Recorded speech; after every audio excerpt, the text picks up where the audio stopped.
In this video, you will discover the importance of understanding the e-collar.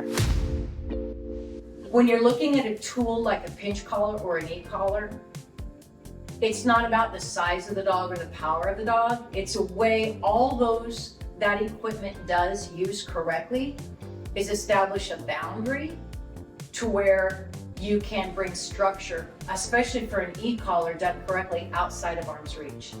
I would like to, and I'm not going to talk you into, because you already expressed that you aren't really interested in that equipment. Well, I will tell you, I will help you, because you don't have to have that equipment for everything, especially leadership in your home, relationship, and boundaries. You don't necessarily have to have that equipment. But when you're looking at, like when I do a down command, I teach it's structured and it's disciplined where that dog will lay down and stay for an hour. Even if I have company come in the door, the dog will lay there and stay under distraction. Your dog isn't going to do that for food, okay? Yeah. So dogs, what they want is they want comfort and they want to avoid discomfort. Well, and what does that mean? It depends on how sensitive that dog is, because for her, she's very sensitive, I can already tell. Because when I was filming her, when she was coming up, I brought the camera down closer and she was like, ooh, because she wanted to get, my body pressure alone was enough for her to want to avoid, okay? So that tells me a little bit about her temperament, that tells me a little bit about her genetics, but it also tells me that she's more sensitive that way. So nothing in dog training is designed to be harsh, and it shouldn't be. Because if it's harsh, it's wrong, and it's going to be ineffective, and that's not even what I'm talking about. I'm talking about the tools that I do use. I can be as sensitive as I need to be for the most sensitive dog, or I can be more firm for the 80-pound dog that might, but we talk about if it's an 8-pound dog or an 80-pound dog, what tools we're going to use. I have a Rottweiler that I'm training right now that is 80 pounds.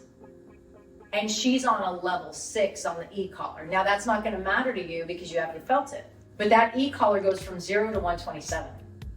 You can't even feel 6, but she has hair. With your permission, will you feel it really quick so you can feel that TENS unit? So I'm just going to show you. This is the misconception that a lot of people have when it comes to this type of equipment. They think it's harsh or like sticking your finger in a light socket, and it is absolutely not. All this is a TENS unit. Put your fingers right there so you can feel that. It's just we don't know, right? So I'll tell you, so I'm going to be, you tell me when you can feel it, okay? I'm stimulating you right now. And actually, I just was mentioning the Rottweiler that's on a level 6, and that's enough for that dog, and they have hair. Can you feel that? No. That is the level that the Rottweiler's on. Actually, that's a 7. That's more than the Rottweiler's on. So now I'm going to go to 10 because I do want you to feel it so you can feel it's like a pins and needles effect. Okay, I'm going up. I'm going up. I'll tell you what I finally end up on. First, my hands are about half now. No, it's fine. Everybody's different. Some people feel it on 15. Humans don't feel it till like 40. So it's all right, but this is good. I want you to feel it. So now I'm on 20. Do you feel that? Now I'm going to vibrate it so you know it's on. You feel that? Yeah. Okay, so that's the vibrate. So now I'm going to go to 25. So this is way higher than a lot of dogs are on. Do you feel that yet? Okay, so let me just go. Just keep it right where it's at. Let's go to another one.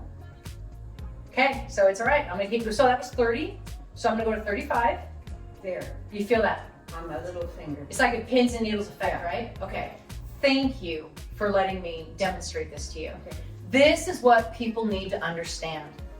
And the only reason we're doing this, I've never done this in a video before, is because when you brought her out of the car before we started videoing, I was talking to you about how, the equipment I use, and you were letting me know you're really not a fan of e-collars, and which I wouldn't be using an e-collar in our private lesson anyway right now. But it is a tool that if you want your dog, as an example, to stop running away, chasing cars that could cost it its life, eating livestock, or even digging in your favorite flowers. But there's certain behaviors that will cost the dog their life. If they get loose, then you may never get them back, and they could die, right? An e-collar and a hear command taught correctly can save that dog's life and open up the world for the owner and the dog. You can go take the dog to the beach and let them run because you know they're gonna come back. But if your dog has learned out of arm's reach that you have no control, you cannot fix it any other way than using an e-collar correctly and laying a foundation.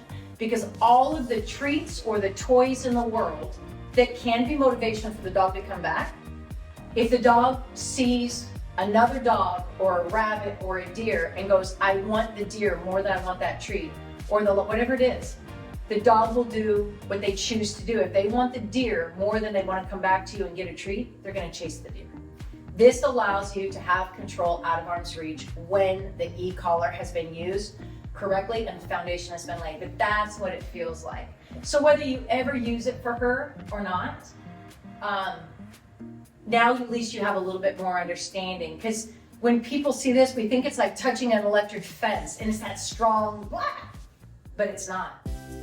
Till the next lesson, we just thank you so much for listening. We hope you gained some value. And again, your dog will never be what you want him to be until you're the leader they need you to be. And we just thank you for your time, and we'll see you next time.